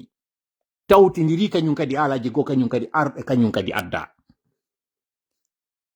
mi wowlata zone ji ɗin ha mi comprometa ko woni kon ton mi faala tun andinde on mi ɓasinana on sooriɓe ɓen hiɓe habbi ye memminagol meɗen noon koko koyɗol ngol holliɗa kon na action tum memminoto hendu ndun noon ndiyan ɗan walwalare alore tappa mo nden nde ardira e ɗon goy kono ko yiwɗon ɗo fello ngon himo dari e calum Dame du Mali mo faala lumbitude ɗon mi andina on noon taw en passant copine jo makko on kanko Mamadi ko mo maali emberen mi addanayi on ɗo photo compte makko on ko moni waɗirde ɗum ɗo ko fi on andu miɗo andi net humpiti moƴƴa publication mo waɗuno on nun on debbo miɗo yurmaɓe miɗo kirɗaɓe parce que en fait andi ɗum ina wawa koye pay koye son inni suuɗagol on andi koye ɓe ƴettu juuɗɗen ɓe waɗa ka yeeso ɓe ɓe no mi suudike hara ɗareni ɓe waɗa ko non CNRD woni waɗde koko yimɓe ɓe waɗa ɗo ko non wa'aninmi par ce que ko ɓe woni joɗade ɓe yewta kon fop ɓe halda ko non wayri bon ɓe jonna yon ɗo ka ɓe intoxica on ɗe balɗe ɗo ɓe na bon dissolution gi gouvernement wi ɗo ɓe jonna on ka hilno ɗon ɗen balɗe ɗo yimɓe ɓe yiya ɗum ɗo kadi fof ino tawa e ko ɓe heɓɓi kon ça ne doit pas nous intéresser wota goto kadi aro nanga wiɓe ino rappelugol ɓe wondema ɓe respectali hay constitution maɓɓe ko ɗum ɓe faala koye yalto enen légitime koye yalto enen wi en yiɗe rappelude ɓe waɗa ɗum ɗo enen sikken en critique ɓe woni ko ɗum ɓe faala koye waɗu ngin communication wi enen tigi puusen ɓe waɗu ko hanono waɗugol ko nini ɓe andi ko 5% yalti votani ɓe ɗo puisque noon ɓe andi tawtaka ko ɓe faala ko enen tigi e yaltu revendiquen innen ɓe voti constitution keso on constitution keso no wi ɓe hanno wadde hunde kaare ɓe hanno wadde hunde kaare ɓe hanno wadde hunde kaare se waɗi ɗum ɗon seke de facto en jaɓi jaka ɓe waɗile en jaɓi de facto kon ɗon hani wonde saria on wano mi nani ɗo woɓɓe no inna babe babila nangama ɓe duwano ka nangede constitution maɓɓe keso ko ɗum ɗo wi no protége ɗum ɗo ɓe inni l'école udditama l'école ɓe ɓennayo yoɓu koye ɓe yawɓe janggoya tum gratuitement ko plan CNRD on non ko ɗin foronji banana ɓe woni on e jettude si on anda communication o wata yide l'effet ko innete kon communication bref de toutes les façons komi falan yeyatade si jama on bembidike nokku gotum ɗum watta goɗɗum CNRD kono si jama on fof kadi memminike ɗe blendeji e ɗuɗuɗe wi image ji ɗin ɗon andi blende hino mari kure limité ko wawata wadde wo kadi si yimɓe ɗuuɗi ha ko yimɓe 10 e nder blendewal goto si ɗuuɗi ha harangal janɗo ha feƴƴiti ko yimɓe 10 wonata nder ton joni noon considéren 150 blende ƴetten 150 on nombre ɗon wi'en 150 blende no woodi ma ƴetten 300 hay e sayi ko woɓɓe innuno ɗo 300 blende ari multiplier ɗon 300 par 10 personnes hara en ƴettu ɓurɗe e janɗuɗe ɗen 10 personnes 300 fois 10 ko jeɗu na 3000 agents ɓe 3000 agents ɓe ɗo fof ɓe wona sur toute la Guinée ko wonɓe ɓen Conakry ɓeɗo 3000 agents ɓe senditeɓe non joni pour 33 préfecture ara yawno configuration ara non 33 préfecture o 3000 ɗo senditanemo 33 préfecture haray préfecture kala ko blendeje jelu heɓata préfecture kala ko agent ɓe jelo heɓata en wi ko de 300 sare kala si innama haray ko 300 nous avons 33 préfectures si innama joni sare kala yo heɓu 10 ko 300 jiɗi lannay hara no heddi 3 préfecture ɗi heɓali hara en innu 10 blende ɗin 10 blendeji ɗon si tawi en inni kañum kadi ɗi kala ino mari 10 personnes 10 fois 10 ko 100 ene 100 personnes wawa dartade Zerekore 100 personnes wawa dartade Kankan 100 personnes wawa dartade Pita si ɓe samɓe ɗo mo kala e maɓɓe jonnama finkari ndin finkari ko ndi wawata waɗude ko 150 kure ndi wawata wadde sinara ko chaine je rambo ɗen ɓe jogi 150 ene ɗon cañƴini ɗi 150 ji ɗo si ɗi multipliama par 10 on 1500 ɓe wawa yarde wara guinéenɓe ɓen fof en fait ko moni on e waɗande o calcul ko yon faamu CNRD feetali ha ka yalta ina wara 14 millions de guinéen ɓe wawata ɓe feetali ha ɗon hiɓe feeti hay ɓe feeti ɓe jawɗi kono CNRD wawata warde hay 500 personnes ɓe wawata e yiɗo Ange Rajouel o yaltuno ɗo o yoɓi hay mbuuɗi o jonni sooriɓe o noddi ɓe waɗani ɓe mo kala 300 euros 300 euros kako 200 euros alors que non ko ɓe wowi heɓude ko moyen ɗum o sikki ɗum ɗo wawaymo dandude komi faala wiwde tawi habbo ha CNRD waɗa koko woni wadde ɗo kon fof jawwalo talloyɗen deƴƴi mobilisation o yo fuɗɗo fewndo ɗo hande ɗo discours Alaji Sellu innayo mi landike en nane minni ko ɗum woni moyen mo ɓe jogi on ɓe jogaki ɓe ala finkari ɓe ala mbuuɗi yonoji fi dartagol ɗon padre no jogi ɗiɗo fof kono koko jogi ɗo kon fof o jogaki ɓe yimɓe tawɓe ko ɓe déterminé partout e nder lagine on mo jogi militant ɓe goyi kono jogaki ɓe partout Alaji Sellu kañum kadi no jogi militant ɓe goyi ɓe jogiɓe kadi partout kono ɓe jogaki o moyen ɗo si ɓeɗo ɗiɗo hawtidiri mo kala e maɓɓe jonni consigne goto onon yalte tun heɗo ɗon menen ko lutti konko mi waɗata ko ɗum ɗon mi woni on e wiide anton noon ka réseau sociaux ɗo mi arata mi weƴƴita fof goy plan on fof o yetetake ɗo plan on fof naɗo o addete o yewte ɗum ɗo noon mi yewtu par extrapolation mi naɓay on ka ɓuri hattude ɗon andon noon ɗen blendeje ɗon kañum kadi si ɗeɗo fof yaltinama ka yaasi ɓe soriɓe ɗo fof ɓe mari ɓe ngure ɓe soriɓe ɗo fof koye men ɓe jeeya ɗon sikka ɓe ɗo fof ɓe jonnete moyenji ɗin ɓe yalta ka yaasi ɓe fewta o population ɗo ɓe fellamo fiyaden goto c'est une question de logique c'est à dire ko hakkille moɗon ɗo mi woni e findinde ko kanje mi woni e noddude on andi ko koynete dictature ndundarankeɓen fof ko mythe ɓe créata hoore maɓɓe ɓe waɗa mystère c'est dire ɓe waɗa hoore maɓɓe kukuwi ara ningi ko argol taw faminana jama on hiɓe mari on suti e mo tawata goto jogaki wano fewndo Firawna e fewndo Nimrudu ko bileyagal ɓe wonno gollitirde ɓe ɗaɓɓi noon soriɓe tawoɓe e hoore bilewu maɓɓe ngun kañum kadi ko ɓe soriɓe ɗo yata nanga par ce que na jinnaji maɓɓe ɗi yahayno nanga jama on kowoni ko jinnaji maɓɓe ɗin wiyayno jama on son sutanike o hunde o wawantamo kural natata e makko finkari natata e makko fu son gaynantamo jama on waɗa ɗum ɗo ka hoore maɓɓe ɓe hoolo ɓe inna d'ailleurs si a ari a ɓatikemo o anday siɗa yeɓi waɗangol mo ka boni o anday ɓe waɗa ɗum ɗo ka hakkille mum Sékou Touré ko ɓe wiyayno wo Sékou Touré no marnowo hari hurundare wo si tawi goɗɗo no falanamo goɗɗum si ɓatike hurundare nde wonde ngaɗa e nde andinamo o anda ko hombo wo kollum kun sappomo ko ɗum mi nanayno no wiye ɓe gollitir ɗum ɗon ɓe inni wo ko hay goɗɗo eɓɓi waɗangol mo ka boni si a ari a memay mo tun hande kadi hakkille maɗa ɗen majja ɓe yewtiri ɗum ɗo suka mo ɓe ƴettuno ɓe sulinimo ɓe jonnimo laɓi ɓe ƴawnimo e hoore leggal ɓe inni yo otowal ngal yo ngal arngal rewa ley ɗon mo anduno fesfi on o yani e hoore makko ƴetti laɓiki wawalmo wadde goɗɗum ɓe inni ayi mo mari maji mo mari on sa ya innuɗa wara ma wawata ɓe aawi ɗum ɗo e ko e jama on huli inni na o memeteɗo ɓe inni o mayata miɗo anditi ka monno paykum Sékou Touré hale mayino de mi nanayno ɓe inna wo Sékou Touré ko an 2000 mi sikki ko 2000 de mi yeggititande ɓe innayno nde wo o yalto eno ka kesuwal makko ɓe inni wo o mayali wo seede on wo ko bebediru ittano wo kanko mo Maroc wo ko bebediru ittano adda lagine wo ko dunnaɓa surra wona goga wona neɗɗo won mi kanko o mayata Firawna kañum kadi o nawnatano c'est vrai o nawnata fi hon ɗum non o ñamayno o ñawdotono kanko na ha nawnare nden hari ara e makko kanko hari si o andi tun nawnare ari no woduno ko yahayno o ƴetta hara kanko nawnari ɓe yiyanon ɗum ɗo ɓe hooloɓe hoɗɗo kanko nawnata o mayata ko ɗi mitji ɗo ɓe waɗata e hoore on tigi Mamadi ɗo non kon ɗo waɗini jama on o wiwɓe taw mo mari sanamuji mo mari lekki kala anduɗo waɗanaymo goɗɗum o anday ko ɗum ɓe waɗi e hakkille jama on ɓe watti ɗon kañum kadi ɓe inni français ɓe no soutenimo ɓe mbari service de renseignement téléphone ji ɗin fof no écouta kala ko ɓe waɗi périmètre on ɗon fof caméraji no ka dow satellite no hollude jama on fof waɗi ɗum ka hoore mum hooli hoɗɗi kile invincible o memotako Allah non ka hollugol en ko fenande yi ko feƴƴuno kon 4 novembre Allah waɗi caméraji ɗi ngolli en ko honno sukaɓe seeɗaɓe ari nato e kalum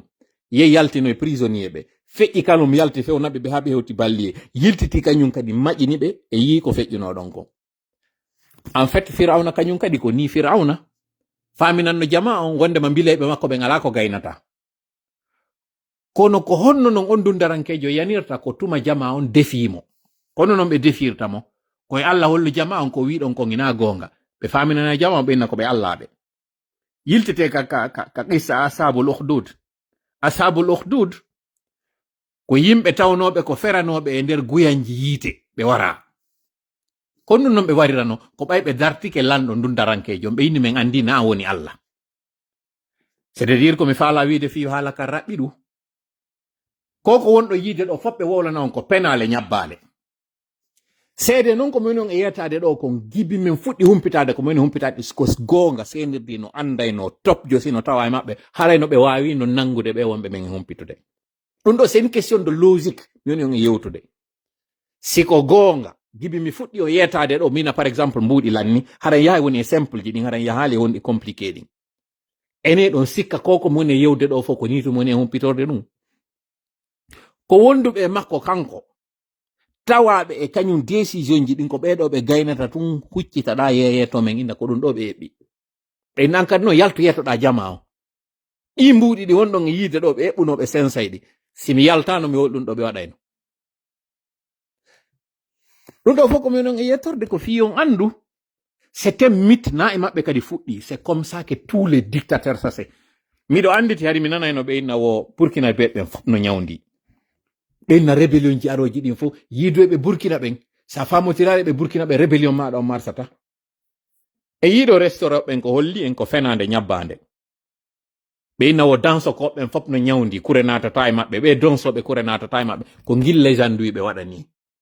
ndaare ɗo hande vidéo ji kañum risteroɓe no woni ɓe nangirde wara ɓe ɓe fella ɓe kadi jeyso jama fof ɓe holla na gonga kure no nata e maɓɓe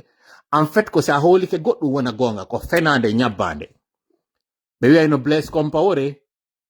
ko waɗi so wawi Thomas Sankara woymo mari lekki ki lekki ɗon ina waɗi kanko ko il est invincible o fellotako o yiyotako o mutay ɗum wolano hoore makko ɓe inni wo ittotako e laamu ɓe inni mo mari lekki wo jama on déjà rebelotako contre makko en fait tuma nanɗon ɗum jaɓuɗon waɗɗon ɗum ka hoore mon ko ɗum kadi laatoto o memotako o hewtotako c'est faux Dadis kañum kadi c'est la même chose ɓe faminannomo minanno ɓenna Dadis no ñawdi ko mo kure hewta e makko o mo wonɗon e yiide ɗo ko honno tumba ko fenande ñabbande ko ɓone wiide ɗo ko imo wawi fino yo welu simple mi holla on ɗo koko wona yewtede ɗo kon fof c'est de la légende c'est des artifices ko fenande hiɓe mari ɗo mbileji mo ɓe inni wo ko Moussa Kafiri woy mo andi ko arata mo ñawdi ɓe balɗe ɗo waɗi accident mo barminini mi waali siko gonga o wiyeteɗo ɗo Moussa Kafiri no ɓe wiri noon hino andi ko woni arde ko fiyon ɗum o wawano andude wondema o waɗay accident on accident kadi mo woni e wadde o barmay otowal makko ngal lannay siko gonga o ino yiyayno ko woni arde si c'est vrai no ɓe woni wirde noon kamɓe ɓe andi ko woni arde ngal otowal ngal okka ɗo tawgal ko kesal si o anduno ngal otowal ɗo ngal waɗay accident o watano ngal sansude o ene jonnelal gongal go si seede Allah hakkil no ñaawa jama koko mone wolde ɗo fof mi harto ko hollugol on c'est une légende c'est faux ko ɓe woni e wiide ɗo ko vous êtes sur écoute c'est faux c'est archi faux équipement ji ɗi ɓe jogii ɗin ko équipement woyto so koyni koye ɓe woni humpitode ko tawata min tika mon ɗo mi ɗo e hakkude téléphone goɗɗo mi anda ɗum aussi simple que ça miɗo wawi andude ɗum c'est dire na ko wirni hay seeɗa ko ɓe woni e wadde kono puisque yimɓe ɓen janga yimɓe ɓen no weli hulɓinde ɓe ara ɓe faminana on qu'ils ont le contrôle sur tout c'est faux c'est archi faux ils n'ont pas le contrôle si ɓe marno contrôle mi yeetike on ko wanno kon 4 novembre ɓe anday si ɓe marno contrôle piiji buy wano piiji buy sumuɗi ɗo ma piiji buy wa he ton to naɓan ɗo e yewte to juutina yewtere nden en fait mi faala yon faamu ko gara marja wonɗon e yiide ɗo seynirde fus sina hendu rien ya foy zéro ko honɗum no waɗi si ɓe jooɗi hoore mon ɓe entretenu ka hoore mon déjà taw wondema ils ont le contrôle ils n'ont pas le contrôle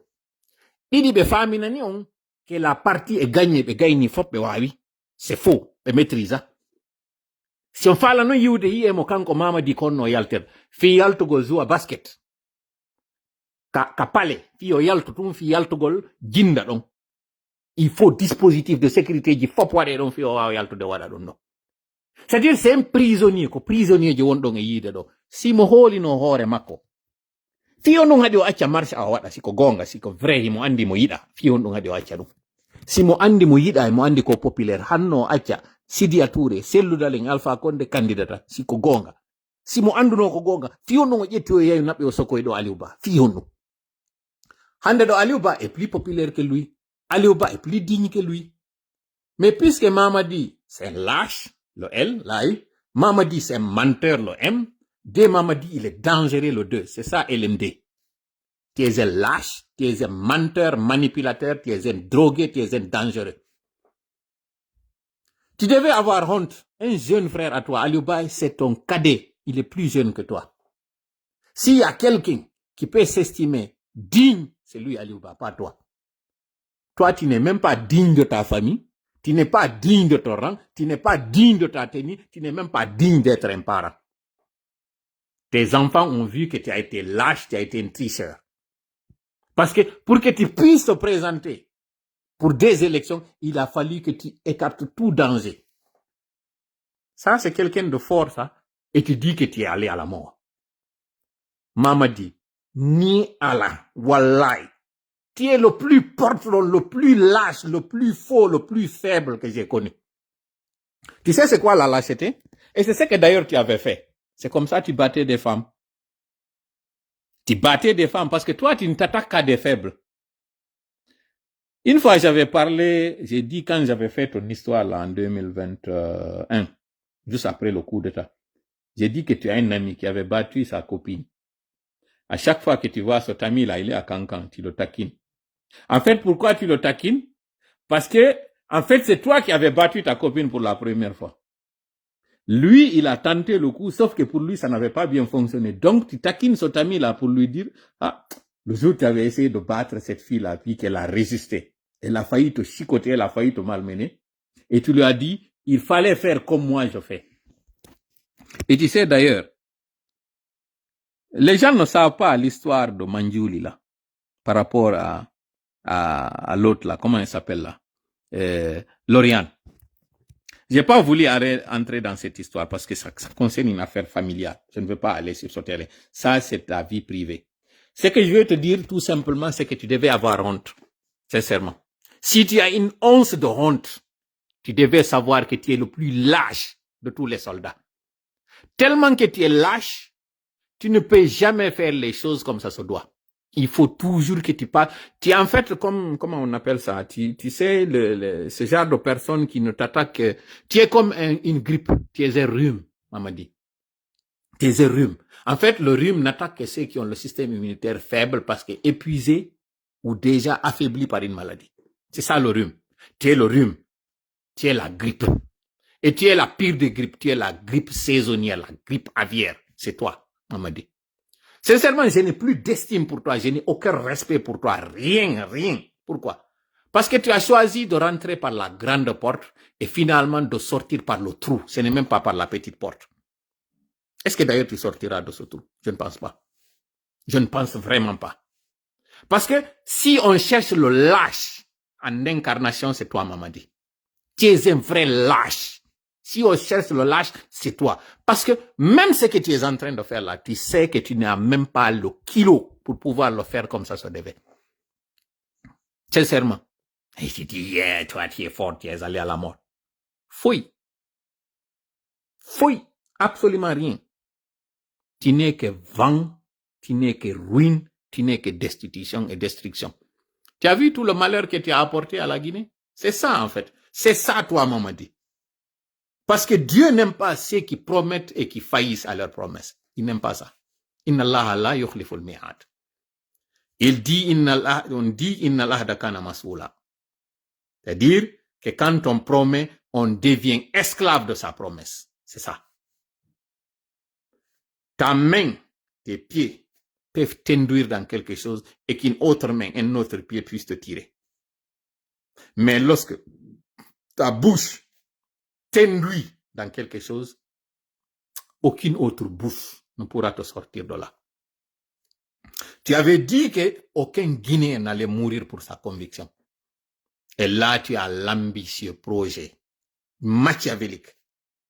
de t'asseoir sur des cadavres. Ça ne marchera pas. Tu as le choix, hein? On t'a averti, Mamadi. Tu ne pourras jamais t'en sortir.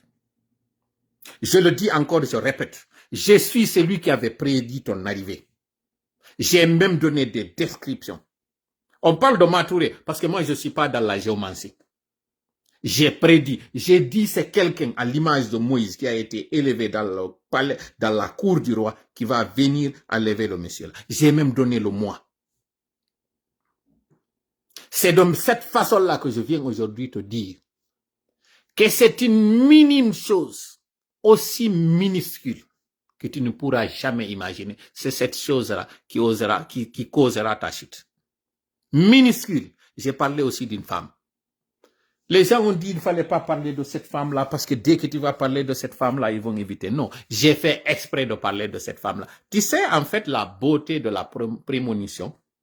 c'est que malgré le fait qu'elle soit connue de tous, elle n'échappera pas. Nimrod, son père était roi. On a dit à son père, tu auras 2 enfants, 2 garçons. Parmi ces garçons, il y aura un qui sera à la base de la chute de ton royaume. Fais tout pour l'éliminer. Il était au courant. On lui a donné les indices, les caractéristiques, les signes particuliers de cet enfant. Il a compris que c'était Nimrod. Il l'a pris, il l'a remis à un de ses soldats, il dit, va l'éliminer. Amène-le à l'hôtel. Quand on dit hôtel, tu sais, c'est le lieu où ils vont faire le sacrifice. Va, élimine-le. La personne est partie, elle a été prise de pitié. Il a dit, cet enfant-là, je ne peux pas lui faire du mal. Il l'a pris, il l'a confié à quelqu'un d'autre, il est revenu, il dit, j'ai exécuté la mission. Cet enfant-là a été élevé ailleurs, il a compris qu'il était le fils du roi. Mais que le roi l'a rejeté. Pire, le roi voulait l'éliminer. Lui aussi, il a décidé qu'il va éliminer son père. Il est venu, il a éliminé son père. Tu as vu? Malgré la prémonition, malgré l'annonce, malgré les indices, il n'a pas pu échapper. Le roi est parti. Lui aussi, on lui a dit, il y aura un garçon qui sera né dans ton royaume. Ce garçon-là sera à la base de ta chute. Pas direct, mais indirect. On parlait du prophète Ibrahim. Comme pour Moïse, il a dit, alors moi aussi, je vais éliminer tout nouveau-né. Il a éliminé tout nouveau-né masculin. Sauf que ce garçon-là, sa maman l'a pris, elle est allée dans une grotte, elle a donné naissance là-bas. Elle a donné à sa naissance là-bas. Cet enfant-là, puisque c'est un enfant miraculé, dans une nuit, il grandissait l'équivalent d'une semaine. Dans une semaine, il grandissait l'équivalent d'un mois. Dans un mois, il grandissait l'équivalent d'une année. Ce qui a fait que pendant 3 mois, il a eu l'équivalent de 3 ans. Et pendant une année, il a eu l'équivalent de 10 ans. Toujours, il était dans cette grosse-là. Quand il est sorti dehors, à l'image de tous les enfants qui avaient son âge, c'était quelqu'un qui pouvait marcher. Et c'est ce dernier qui est venu défier le roi. Ce dictateur-là,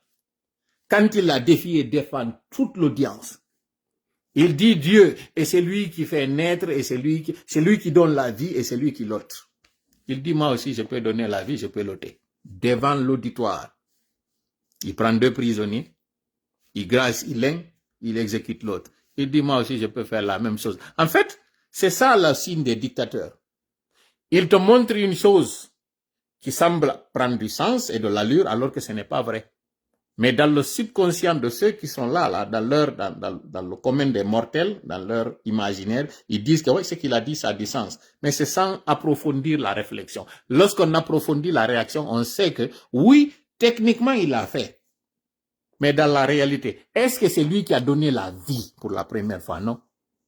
Le prophète Abraham, pour couper court, puisqu'il voit que les gens ont été séduits, ils ont applaudi, il dit simple. Dieu que moi je connais, c'est celui qui a créé ce soleil-là. Et il fait lever ce soleil par le lever du soleil. Il le fait coucher par le coucher du soleil. Ce que je te demande, c'est simple. Tu es un roi à part, tu es un Dieu. Fais monter le soleil par le coucher et fais le coucher par le lever. Simple. C'est en ce moment que toute la ruse est tombée en désuétude. Le château est tombé comme un château de cartes. Tous les arguments qui étaient béton sont tombés. Et tu vois, on lui avait dit, c'est celui-là qui allait créer la révolte et c'est celui-là qui allait faire que les gens vont perdre confiance en toi. Finalement, qu'est-ce qui a été à la base de sa mort? Un moustique, un petit moustique. Un petit moustique. C'est lui qui disait qu'il était Dieu. C'est un petit moustique. Il a été le premier humain qui s'est prosterné pour Satan. Il a vendu son âme au diable. Toi aussi, tu as fait la même chose. Tu as vendu ton âme au diable, Mamadi. Tu penses que ces maux de tête que tu as là, aujourd'hui, cette maladie incurable que tu as là, ce que tu as dans ta tête, tu le sais très bien. Ce qui fait que tu es en train de dépérir aujourd'hui. Tu penses que nous ne sommes pas au courant de ça? Arrête pendant qu'il est temps. Je m'adresse à toi, je le dis en français pour que tu entendes, pour que tu comprennes. Parce que c'est encore possible, hein? C'est encore possible que tu recules, que tu comprennes qu'on ne peut pas tromper Dieu. Tu ne peux pas. Tous ceux qui sont en train de t'induire aujourd'hui dans l'erreur là, c'était les mêmes encore qui induisaient d'autres en erreur. Vous qui sortez là pour dire qu'Alpha Condé a tué. Alpha Condé n'a tué personne. Et il n'a donné ordre à ce qu'on tue personne. Ça, je le dis et je l'assume. Par contre, toi, Mamadi, il y a des images de toi qui circulent où tu es en train de gaillardement, fièrement, éhontément, en train de tirer des cadavres sur une pick-up. Profanation de corps. Qu'est-ce qu'on fait de ça? Hein? Combien de personnes ont été éliminées comme ça? En fait, comme il fallait en y être, hay si mi wowli fi on debbo mi wowli fi no iwirta no Mamadi wata evitude ɗum ko hoddira kon waɗa e feslato o yetanoma non go inama sarakata ala kono han joni hoolaki han joni mo waɗani e ɗiɗi e plus himo yiwde ko waɗi kon feƴƴimo ɓurimo hoolade Allah ko non ko wiyata kon sa nastadrijuhum min haythu la ya'lamun ma fa umli lahum inna kaydi matin Allah wowlirali ɗum ni tum men habbantoɓe men accaɓe ɓe yeyra cuɓal e konko tawata ko fiyo men nangoyɓe Allah daali ɗum fellite ko woni e wadde ɗo kon fap ko fino Allah nangira mo woni e waɗirde o daɗata kañum kadi harayni haɗa waɗo yewtere nden jango si Allah jaɓi ara en jonidiri rendez-vous no wirɗen noon ko toriɗen Alaji Sellu ko toriɗen Alpha ɓe fop koye ɓe andu hande ɗo wota ɓe wolan men fus discours ji ɗin c'est bien beau c'est bien mais CNRD hande ɗo na discours faala CNRD ɗo en tout cas en fait kon ɗo wadde ko ɗum de ɓe faala nande ko yo jooɗo ɗo e wowlugol ko woni noon ɓe faalaka nande hande ɗo ko yo yewte yete jama on fop mobilise ɗon hebila ɗon ko ñallal gootal wonɗe noddoyde ɗo ndeññande jama on fop mo kala ka wontiri ko yaltuka kene ɗo noon yo ɗum ɗo waɗoyde yaltoygol jama on e kene ino woodi ko wonɗen e wiwde ɗo yo yimɓe ɓe waɗu ton hawjugoy je donne 3 semaines koko wonɗen e yewde ɗo fi mum 3 semaines e nder ɗin 3 semaines ji CNRD no wadde ko woni e wadde kon kono enen kadi e nder ɗi 3 semaines ji ɗo alkamsa wonɗo e arde on ɗo si Allah jaɓi on fop hoore mi yeggitino nde ñande wiwgol ngol no juulugol ngol e nelaɗo allahumma salli ala sayyidina Muhammad wa sallim ɗum ɗon kañum kadi koye waɗe joni noon ko aroyta ɗo na astaghfirullah on tu wonɗen e waɗude en hoore alkamsa wonɗo e hikkude ɗo e jemma on ka subaka ko waɗoyten ko astaghfirullah al azim alladhi la ilaha illa huwa al hayyul qayyum wa atubu ilay koko mi wali no mi hoyɗi goy koko mi hoyɗi min ɗum ɗo mi yeti ko min hande mi yetton ko mi hoyɗuno mi hoyɗi kañum kadi avion je ɗiɗi hino wino décollude décollage majje on tawi ngala hino dow ngala wongal dow ngal no ɓuri janɗude no ɓuri fanɗude wongal leygal hino janɗi ɓuri ngal fanɗugal ngal tawi no wawi wasi kangal ƴawande maggal on hino mari vitesse ɓuri janɗugal ngal kono tawi kam woni yiide ɗon yiɗe décollude hino wawi si ɗe memidira joni ɗo ndaari ɗe memidira ɗo joni si ɗe memidiri tun ɗe fettay neɓali gotal ngal tawgal ngal hino janɗi moƴƴa non way wasi henduy no tappude ɗe ɗiɗi non sabu ɗum ɗon ɗe ala ƴawde moƴƴa kangal tawgal ngal hino ɓuri janɗude ngal transformi ngal wonti waña citerne hendu ndun tappingal ngal fuuyi ngal yantiti ɓaawo ɓay ngal yani tawi ɗo habbiyo ngal fettu ngal fettali malgré ko ngal yaniri wakakol kangal yani ɗon mi yi pilote ɓeɓen ko civil ɓe mi yi ngal fettali kono min ni fettay no joni par ce que ko citerne ni no yirne ɗen o image indian e ɗuma avion indien ɓe ɓen no ngal ƴawirno no ngal yani ngal fetti ko non kañum kadi mi yiri ngal ɗa ngal yirtike ɓaawo kono ngal fettali tunne ɓaali mi sori ɓe waɗo ɓe teniji maɓɓe kañum CNRD ɗin ɗo hiɓe waali ɓe huɓɓe yiite no sumi e maɓɓe ɓe inni ɓeɗo kaka avion wal wonno minni donc avion wal ngal huɓɓi innayi minni awo ɓe civil ɓe mi haynino ɗo pilote ɓe ɓen kamɓe kadi ɓe daɗata ko ɓen pilote ɓe ɗon mi yiwno kangal yani mi andi ko civil ɓe kono mi yii soriɓe ɓen teniji maɓɓe ɗin no huɓɓi yiite kamɓe kadi ɓalli maɓɓe ɗin no sumude hiɓe gertade yimɓe ɓen no innude ko ɓeɗo wonno ka nder avion wal ɗum ɗo ko alkamsa no wetude juma feƴƴunoɗo na oɗo oya feƴƴunoɗo ɗum ɗo noon anduɓe ɓen fof firo koyɗi on ino andi avion wal si ngal ƴawi ngal yani ngal fetti ko lanɗo on woni mayde ma ɗum ɗo ko kanko goɗɗum hawrata e mo ɗum ɗo fof miɗo addude ɗo mi jonna en fi en andu ko non yawiti ko non sikki ko wonɗen wadde ɗo battinta ko non kadi sikki ɓe lawori ɓe laworaki ko risque janonomi woni arde mi ƴetta ɗo mi yewta en ɗiɗo fof siminino risque dans le sens que ɗum ɗo fo on maray miɗo andi jama on si mi hawriti ɓe wowlata kono si mi falji tumɓe yeggitay ko mi yuno kon si mi falji ande neɗɗo on falje ɗum ɗo yaltinoyte sakite mais je prends le risque de venir ici vous dire sans crainte que question CNRD on elle est déjà scellée question makko on kanko Mamadi son sort est déjà scellé lanni na non ko mone wiide ko lanni ɓay ɗum waɗano gimal ɗo fellite ngol gimol ɗo yo ngol continue si allahu lanɗo jaɓi ko lanno ɗum lannata non en tawaka en tawete jonon ɗo yon jooɗo ɗo e sikkugol wondema lannima ɗum sikkon ɗo fof ko Allah waɗanta en Allah waɗanta en fof en torike mo o nani ko tori ɗen kon o jaabinay ɓay koko fodi ud'uni astajib lakum nodde lan ko yamirore astajib lakum ko fodore o wiɗon non honɗum ɓen ɓe tawata mawnintinanike mo torugol mo ɓe naata yiite ɓe naata non kañum kadi ɓe lutta nder ton on faala natude yiite miɗo andi goto e mo faalaka ɗum en tout cas min do mi faalaka natugol yiite ngen non no fuɗɗi e wongol ngey yiite nge CNRD fuɗɗi en ɗo haysi non nanda yaadayi no ɓurdi kono si en jooɗike ɗo en noddali mo en toraki mo kanko Allah haray en lundike taw ko wi en ko noddugol mo kanko Allah du'a on ko dewal ko ɗum ɗo fotiniri ko dewal wonɗen e wadde jama ko wonɗen torade mo ɗo Allah wi en wallen wallumen Allah ko du'a wonɗe wadde ko dewal ndeden huɗa ɓeɗo kañum kadi ko du'a wonɗe wadde kono ko dewal par ce que ko ɗum kañum kadi annabaɓe ɓe ɓawoɗo waɗno ko ɗum nelaɓe waɗno ɓawoɗo ɓe fewtimo Allah ɓe innimo ko amen huwoliri ko amen habbori wallumen waɗen non hande kadi ko wi en ko gonɗum memmingol sabo torik Allah woni ballo meɗen allahumma amin hawrinde e sawabu allahumma amin allahumma salli ala sayyidina Muhammad sallim wassalamu aleykum wa rahmatullahi wa barakatuh en jonnidiri rendez-vous janggo si Allah joni